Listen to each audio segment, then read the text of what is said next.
J'ai choisi d'installer le fauteuil rose au musée Saint-Raymond, près de la basilique Saint-Cernin, parce que lorsque j'étais étudiante à la faculté de droit, je venais me promener dans les salles du musée, notamment les salles d'Antiquité, puisque je suis passionnée de l'Antiquité depuis la classe de 6e.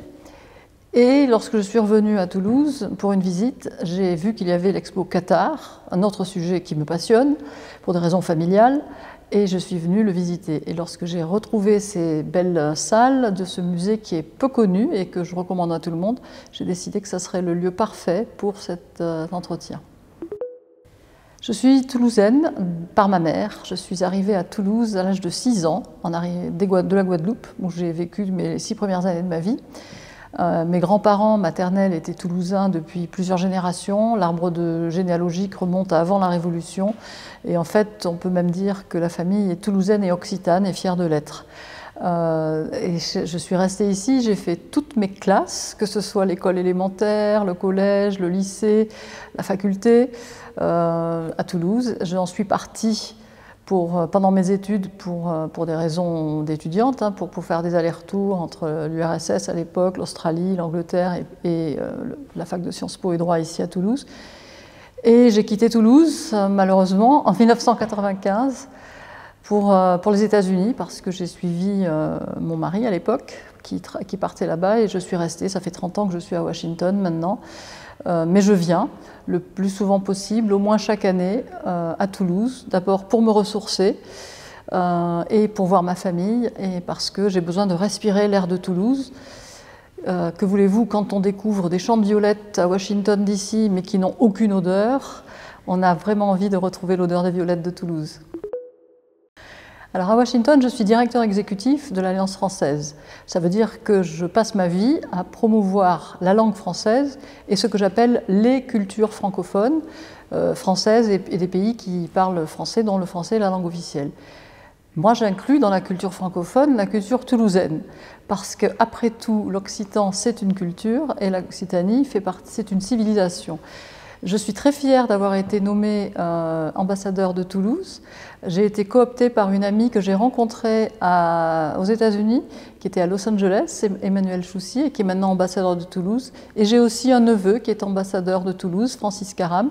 Donc finalement, je rejoins la grande famille des ambassadeurs de Toulouse et j'espère pouvoir participer de ce club en faisant la promotion plus activement de Toulouse et de toutes ces merveilles, que ça va de la violette au pastel, au musée Saint-Raymond, à la basilique Saint-Cernin, à la saucisse de Toulouse, pourquoi pas, à Washington DC. En tant qu'ambassadeur de Toulouse, je souhaite faire connaître ma ville et la région, Occitanie, à Washington DC. Et nous allons commencer à l'Alliance française de Washington par un cours de 8 semaines, puisque j'enseigne le français et langue étrangère aussi en tant que directeur de l'Alliance, sur Toulouse. Et nous allons pour cela utiliser un concept tout nouveau du Club des ambassadeurs de Toulouse, qui se trouve être la valise de Toulouse, une très jolie valise qui contient des fiches thématiques et des objets identitaires sur la ville de Toulouse, que ce soit qui touchent le pastel ou les violettes ou d'autres aspects de la vie de Toulouse. Suite à cela, nous aurons une visioconférence. Ça sera un événement par Zoom en ligne parce que ça nous permet de toucher beaucoup plus de monde que nos adhérents qui sont directement à Washington. Ça nous permet de toucher des gens qui se trouvent à 100 ou 200 miles, donc 250 km de Toulouse, en Maryland, en Pennsylvanie, en Virginie, dans le Delaware. Et ça permet donc d'étendre la perspective de la connaissance de Toulouse à d'autres publics que le public simplement washingtonien. Et puis à l'automne 2025, j'espère pouvoir amener avec moi dans mes bagages, en quelque sorte, des étudiants américains de l'Alliance française qui viendront passer une quinzaine de jours ou une dizaine de jours début novembre ou fin octobre 2025 pour découvrir la région. Pour 2025, en tant que directeur exécutif de l'Alliance française, j'ai beaucoup de projets. Mais il y en a un qui me tient particulièrement à cœur parce qu'il y aura en 2025 120 ans que l'Alliance française existe à Washington DC. Et nous avons une ligne, une tagline, comme on dit en anglais, qui dit que nous sommes the French heartbeat in the nation's capital, donc le cœur français qui bat dans la capitale des États-Unis. Ce qui est vraiment important parce que la capitale des États-Unis, Washington, a été dessinée, conçue par un urbaniste français qui s'appelle Pierre L'Enfant. Donc c'est important pour nous de maintenir cette présence. Mais je voudrais aussi revenir sur ce lieu, ici, le musée Saint-Rémy, dans lequel se trouve cette fabuleuse exposition sur les cathares, que je recommande à tout le monde de venir voir avant le 5 janvier 2025, parce qu'après elle n'y sera plus.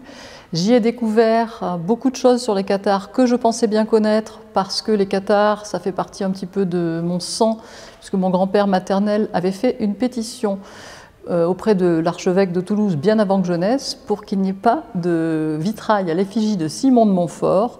Il estimait, et pourtant il était catholique, qu'on ne pouvait pas reconnaître quelqu'un qui avait persécuté et tué tant de personnes. Et puis, pour la petite anecdote personnelle, quand je suis arrivée aux États-Unis, je me suis fait plaisir.